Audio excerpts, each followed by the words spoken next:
दोस्तों पुराने दौर के अंदर जब कोई पैगाम एक ही वक्त में बहुत ज़्यादा लोगों तक पहुंचाया जाना होता था तो आम तौर पे शहर या कस्बे या गांव के किसी ऊंचे मुकाम पे चढ़ के ढोल बजाया जाता था और उस पैगाम की मनादी करवाई जाती थी। जी हाँ, मैं आपसे बात करना चाह रहा हूँ ग्राफिक डिज़ाइन की हिस्ट्री के हवाले से। दोस्तों आपको ये जान के बहुत हैरत होगी कि हालांकि ग्राफिक डिज़ाइन जो है ये एक मॉडर्न फील्ड है, लेकिन इसकी हिस्ट्री का ताल्लुक इंसान के प्री हिस्टोरिक एरा से है, यानी कि पत्थरों और गारों के दौर से। दोस्तों आर्कियोलॉजिस्ट ये कहते हैं कि पत्थरों के दौर में इंसानों ने केव पेंटिंग्स बनाई और इन केव पेंटिंग्स की मदद से उन्होंने एक दूसरे के साथ विजुअली कम्युनिकेट करने की कोशिश की। इन पेंटिंग्स के अंदर अगर गौर किया जाए तो इनके जो टॉपिक्स हुआ करते थे वो या तो फूड हुआ करते थे या शेल्टर और या फिर हंटिंग, यानी कि वो तमाम चीज़ें जो उस वक्त के इंसान की बेसिक ज़रूरियात थीं। स्पेन, बल्गारिया, फ्रांस और इंडोनेशिया जैसे ममालिक में ऐसे केव पेंटिंग्स मौजूद हैं जिनके अंदर इंसान ने एक दूसरे से विजुअल की मदद से कम्युनिकेट करने की कोशिश की है। दोस्तों इससे अगर ज़रा आगे आ जाएं तो हम ये देखते हैं कि इजिप्शियन सिविलाइजेशन में हियरोग्लिफ्स के नाम से दुनिया की पहली विजुअल लैंग्वेज के सबूत पाए जाते हैं। हियरोग्लिफ्स को दुनिया की पहली ऐसी ज़ुबान कहा जाता है जिसको इजिप्शियंस ने विजुअली अपनी अमारात और मुख्तलिफ मकामात पे विजुअल की फॉर्म में इस्तेमाल किया। अगर इससे और आगे चलें तो चाइना के अंदर पहली बार पेपर इजाद हुआ। पेपर का इजाद होना ग्राफिक डिज़ाइन के लिए एक बहुत ही अहम स्टेप था। इसके बाद यूरोप के अंदर पहली बार बाकायदा तौर पे प्रिंटिंग का आगाज़ हुआ।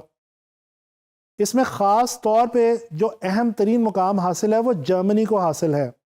एक जर्मन गोल्डस्मिथ ग्लटनबर्ग ने पहली बार अपनी प्रिंटिंग प्रेस में मूवेबल टाइप का इस्तेमाल किया। इसके अलावा क्लॉड गैरामाउंट ने दुनिया की पहली टाइप फाउंड्री का आगाज़ किया, यानी कि एक ऐसी कंपनी बनाई जहां पे टाइप फेसेस को डिज़ाइन किया जाता था। 1760 के अंदर इंडस्ट्रियल रेवोल्यूशन आ गया। इंडस्ट्रियल रेवोल्यूशन आने के साथ साथ जैसे इंसान की ज़िंदगी की बाकी फील्ड्स पे असर पड़ा, इसी तरह से ग्राफिक डिज़ाइन के ऊपर भी बहुत गहरा असर हुआ। विलियम मॉरिस उसी दौर का एक बहुत ही मशहूर आर्टिस्ट है।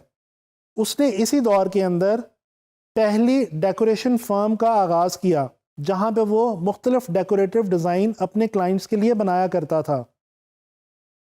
इसके बाद दुनिया की जो पहली एडवर्टाइजिंग एजेंसी मार्ज़ वजूद में आई उसका नाम NW आयर एंड सन्स था। दोस्तों ग्राफिक डिज़ाइन की हिस्ट्री में एक बहुत ही अहम मुकाम फर्स्ट वर्ल्ड वॉर और सेकेंड वर्ल्ड वॉर को भी हासिल है। इन दोनों दुनिया की अजीम तरीन जंगों में जिन ममालिक ने एक दूसरे से लड़ाई की उनकी अफवाज को लोगों की किल्लत थी, लिहाजा वो अपनी आवाम तक ये पैगाम पहुंचाना चाहते थे कि वो लोग अपनी फ़ौज का साथ दें और फ़ौज में भर्ती हो जाएं। इस मकसद के लिए उस दौर में उन ममालिक की फ़ौजों ने वॉर प्रोपेगेंडा पोस्टर्स बनाए और उस दौर में इन पोस्टर्स को जहाज़ों की मदद से गिराया जाता था ताकि लोगों तक ये पैगाम आसानी के साथ एक ही वक्त में पहुंचाया जा सके। पॉल रैंड दुनिया का वो पहला डिज़ाइनर है जिसने डिज़ाइन के बारे में पहली किताब लिखी जिसका टाइटल था थॉट्स ऑन डिज़ाइन।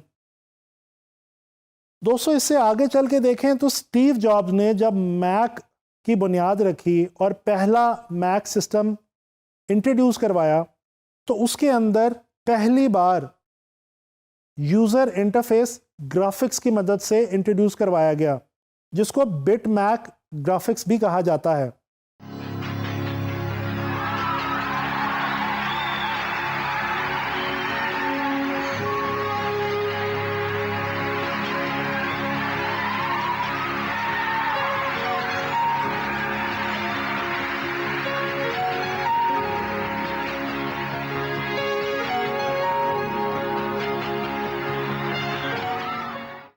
दोस्तों डिजिटलाइजेशन के बाद ग्राफिक डिज़ाइन की हिस्ट्री में जो एक बहुत ही रिमार्केबल किरदार अदा किया वो अडोब कंपनी ने अदा किया। जी हाँ, इस कंपनी के नाम से तो आप सब लोग ही वाकिफ़ होंगे। अडोब कंपनी ने ग्राफिक्स के हवाले से बेशुमार सॉफ्टवेयर जो हैं वो बना रखे हैं, और ये वो सॉफ्टवेयर्स हैं जो आज के मॉडर्न वर्ल्ड में ग्राफिक डिज़ाइन और कंप्यूटर ग्राफिक्स के हवाले से बहुत ही आम इस्तेमाल में लाए जाते हैं, जिनमें से एक बहुत ही मशहूर ज़माना सॉफ्टवेयर अडोब फोटोशॉप और अडोब इलस्ट्रेटर भी हैं। गर्ज ये कि ग्राफिक डिज़ाइन है तो एक मॉडर्न फील्ड, लेकिन क्योंकि इसका ताल्लुक विजुअल कम्युनिकेशन से है, लिहाजा इसकी बुनियाद उसी वक्त रखी गई जब इंसान ने एक दूसरे के साथ पहली बार विजुअली कम्युनिकेट करना शुरू किया।